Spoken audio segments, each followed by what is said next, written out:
오늘 말씀 호세아서 2장 14절부터 3장 5절 말씀 보겠습니다. 우리 한 목소리로 봉독하겠습니다. 시작. 그러므로 보라, 내가 그를 타일러 거친 들로 데리고 가서 말로 위로하고 거기서 비로소 그의 포도원을 그에게 주고 아골 골짜기로 소망의 문을 삼아 주리니 그가 거기서 응대하기를 어렸을 때와 애굽 땅에서 올라오던 날과 같이 하리라. 여호와께서 이르시되 그날에 내가 나를 내 남편이라 일컬고 다시는 내 바알이라 일컫지 아니하리라. 내가 바알들의 이름을 그의 입에서 제거하여 다시는 그의 이름을 기억하여 부르는 일이 없게 하리라. 그날에는 내가 그들을 위하여 들짐승과 공중의 새와 땅의 곤충과 더불어 언약을 맺으며 또 이 땅에서 활과 칼을 꺾어 전쟁을 없이 하고 그들로 평안히 눕게 하리라. 내가 내게 장가들어 영원히 살되 공의와 정의와 은총과 긍휼이 여김으로 내가 내게 장가들어 영원히 살되 공의와 진실함으로 내게 장가들리니 내가 여호와를 알리라. 여호와께서 이르시되 그날에 내가 응답하리라. 나는 하늘에 응답하고 하늘은 땅에 응답하고 땅은 곡식과 포도주와 기름에 응답하고 또 이것들은 이스라엘에 응답하리라. 내가 나를 위하여 그를 이 땅에 심고 긍휼히 여김을 받지 못하였던 자를 긍휼히 여기며 내 백성 아니었던 자에게 향하여 이르기를 너는 내 백성이라 하리니 그들은 이르기를 주는 내 하나님이시라 하리라 하시니라.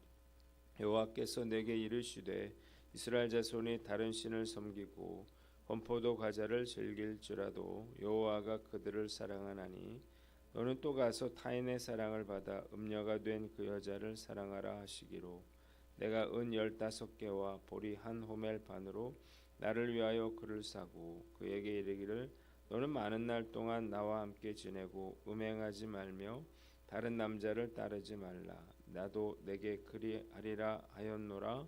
이스라엘 자손들이 많은 날 동안 왕도 없고 지도자도 없고 제사도 없고 주상도 없고 에봇도 없고 드라빔도 없이 지내다가 그 후에 이스라엘 자손이 돌아와서 그들의 하나님 여호와와 그들의 왕 다윗을 찾고 마지막 날에는 여호와를 경외함으로 여호와와 그의 은총으로 나아가리라. 아멘. 오늘은 호세아서 2장 3장 말씀을 가지고 내게 장가들리라 이런 제목으로 말씀 묵상하도록 하겠습니다.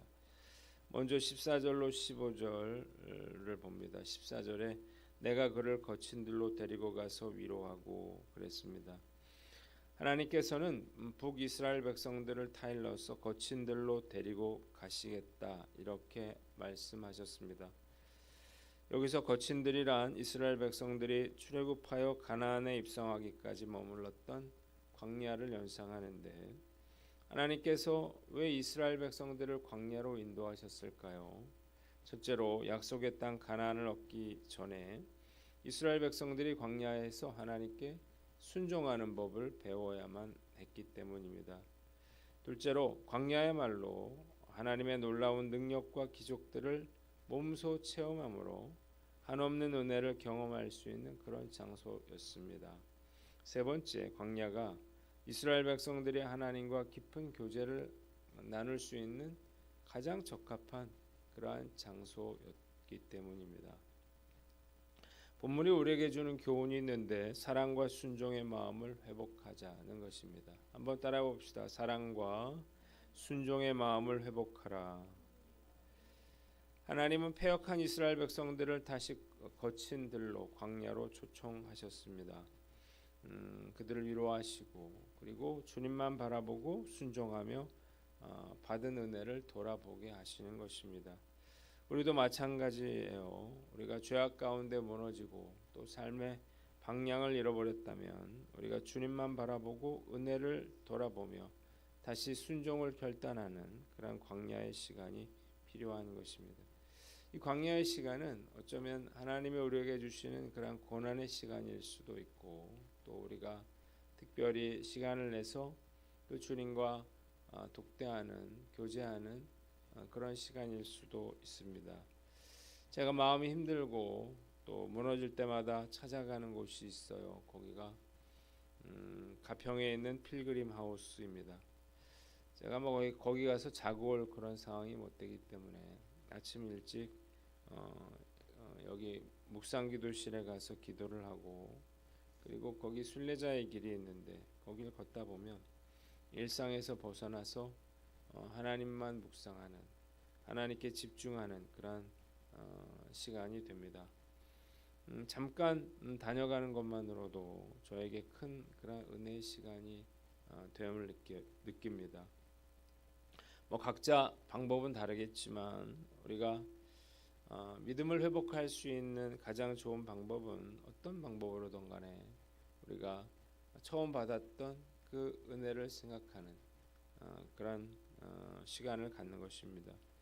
특히 어둡고 힘든 현실을 우리가 통과하고 있다면 이런 시간들은 더욱더 중요하겠죠. 우리가 초심으로 돌아가서 구원의 기쁨과 감격을 다시 누릴 수가 있어야 하는 것입니다. 가장 큰 힘은 예수 그리스도의 십자가의 은혜를 회복하는 데서 나온다는 사실을 깨달으시기를 바랍니다. 우리가 예수님의 십자가를 바라보면 죄의 참혹함과 더불어 예수님의 사랑을 동시에 느끼게 되는 거예요. 오늘 난 어떤가 돌아보고 광야의 시간을 통해서 주님께 받은 은혜를 돌아보시고 사랑과 순종의 마음을 회복하는 저와 여러분들 되시기를 주님의 이름으로 축원합니다. 두 번째는 16절로 23절 말씀인데 16절을 봅니다. 내가 나를 내 남편이라 일컫고 다시는 내 바알이라 일컫지 아니하리라 그랬습니다. 자, 16절로 20절에는 첫째로 이스라엘과 여호와의 재결합에 대해서 나와 있습니다. 하나님은 회복된 이스라엘로 하여금 바알의 이름을 그들의 입에서 제거하고 다시는 바알을 기억하지 않고 오직 하나님만을 영적인 남편으로 섬기고 성실한 신부로 하나님의 말씀을 따르는 그러한 삶을 살게 하시겠다, 이렇게 말씀하셨습니다. 우상 숭배의 악습을 완전히 제거하시겠다는 것이고, 또한 이 땅에서 전쟁을 없애어 백성들이 마음 놓고 살게 하시겠다는 거예요. 주님은 이스라엘 백성들을 영원히 아내로 맞아들여 정의와 공평과 변함없는 사랑과 긍휼을 베풀어 주실 것이었습니다. 두 번째 21절로 23절에는 회복된 관계와 축복에 대해서 나와 있습니다. 하나님과의 관계 회복은 창조 질서의 회복으로 이어집니다. 피와 전쟁으로 얼룩진 이스라엘은 그 이름대로 씨를 뿌려 풍요를 거두는 곳이 되고, 그리고 이스라엘은 하나님의 긍휼을 입은 하나님의 백성이 되고 백성들은 주는 내 하나님이라 이렇게 말하게 될 것이었습니다. 자, 본문이 우리에게 주는 교훈이 있는데 하나님께 신실한 자가 되라는 것입니다. 한번 따라해 봅시다. 하나님께 신실한 자가 되라. 하나님께서는 행음했던 이스라엘 백성들을 용서하시고 다시 그를 아름다운 신부로 삼아 주시겠다, 이렇게 말씀하고 있습니다. 여기서 장가들다라고 하는 말은 히브리어로 아라쉬라고 하는 말인데, 이 단어는 이혼했다가 다시 재혼하는 것이 아니라 순결한 처녀와의 결혼을 뜻하는 그러한 말이에요. 그러니까 하나님은 이스라엘 백성들의 잘못을 전혀 생각하지 않으시고 순결한 처녀처럼 아무 일도 없었던 것처럼 그렇게 새로운 신부로 맞이해 주시겠다는 것입니다. 이것은 우리와 같이 영적으로 가늠한 여인과 같은 자들에 대한 하나님의 놀라운 사랑을 보여주는 것입니다.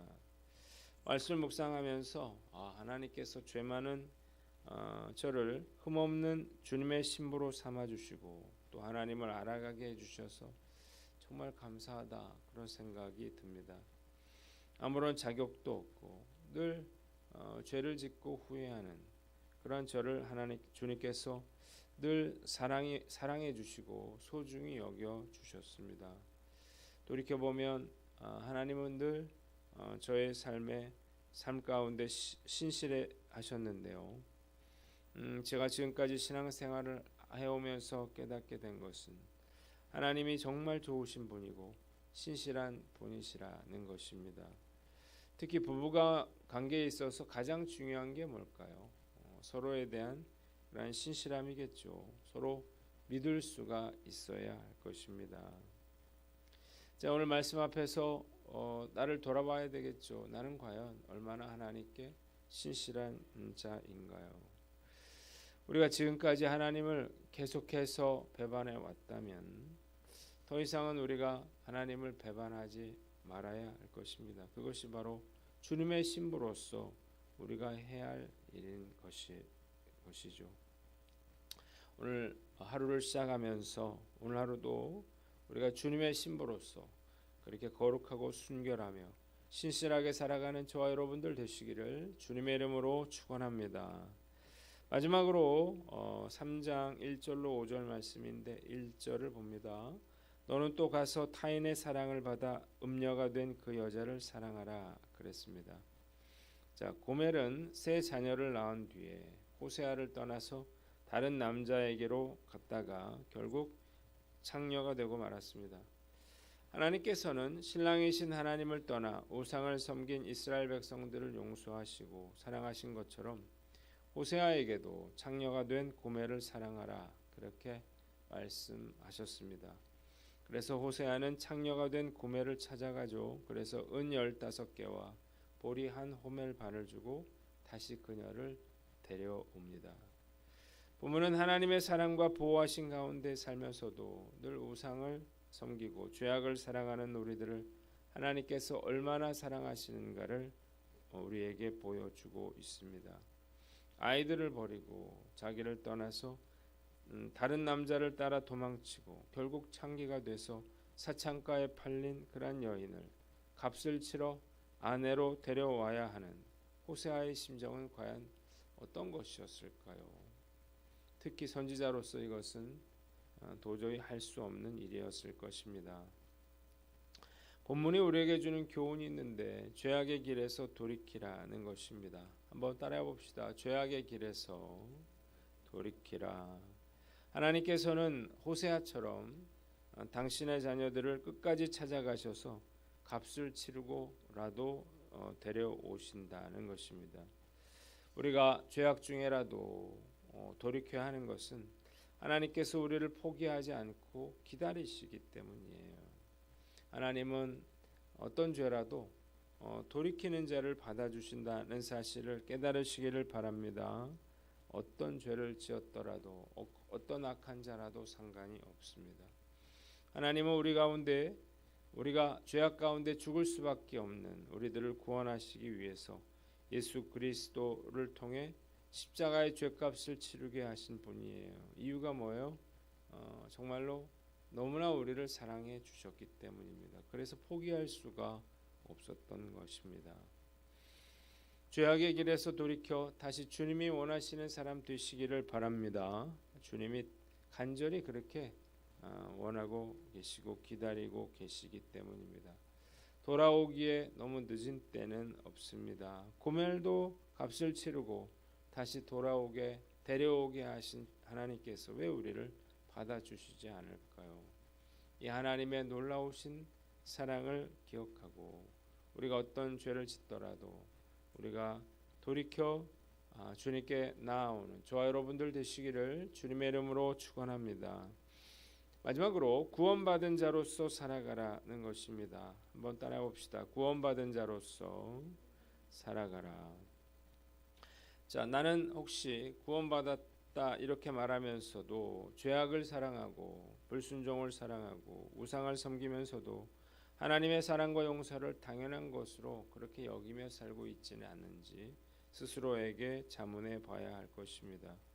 이것은 하나님의 마음을 아프게 하는 것이고 예수님을 다시 십자가에 못 박는 그런 일이에요. 죄짓고 불순종하고 죄의 대가를 치르고 그리고 부르짖어 회개하고 돌이키는 것, 이건 신앙생활이 아닌 것입니다. 구원받은 자는 구원받은 은혜를 감사하면서 구원받은 자로서 구원받은 자답게 살아가야 하는 것입니다. 더 이상 하나님께 근심을 끼쳐드리는 자식이 아니라 우리가 하나님을 기쁘시게 하는 그런 자식이 되어야 하는 것입니다. 하나님을 사랑하고 교제하고 동행하며 거룩함으로 자신을 지키며 하나님을 사랑하는 사람이 되는 것이 바로 구원받은 자의 삶이라는 거예요. 구원받은 백성들은 구원받은 자로서 살아가야 한다는 사실을 깨달으시기를 바랍니다. 이것이 바로 그가 구원받았다고 하는 증거가 되는 것입니다. 구원받았다면 말로만 그렇게 말할 것이 아니라 예전에 잘못된 습관들을 제거하고 우리는 성령의 인도하심을 따라 살아가야 하는 것입니다. 그런데 우리는 구원은 받았으되 구원받은 자로 살지 않는 것을 당연하게 생각하고 있습니다. 마음은 온이로되 육신이 연약하다 이렇게 변명하고 있습니다. 이것은 사단이 주는 생각이에요. 성령 받은 우리들은 얼마든지 우리는 성령으로 살 수 있습니다. 그래서 반드시 우리는 하나님의 자녀답게 살아야 하는 거예요. 오늘 난 어떤가 스스로 돌아보고 내 마음속의 탐심과 자기 사랑과 우상 숭배를 버리고 오늘 하루도 성령께서 주관하시는 인생을 살아가시는 저와 여러분들 되시기를 주님의 이름으로 축원합니다. 기도하겠습니다. 하나님 아버지, 사랑과 순종의 그런 마음이 회복되게 하여 주시고 하나님께 신실한 구원받은 자로 살게 하여 주시옵소서.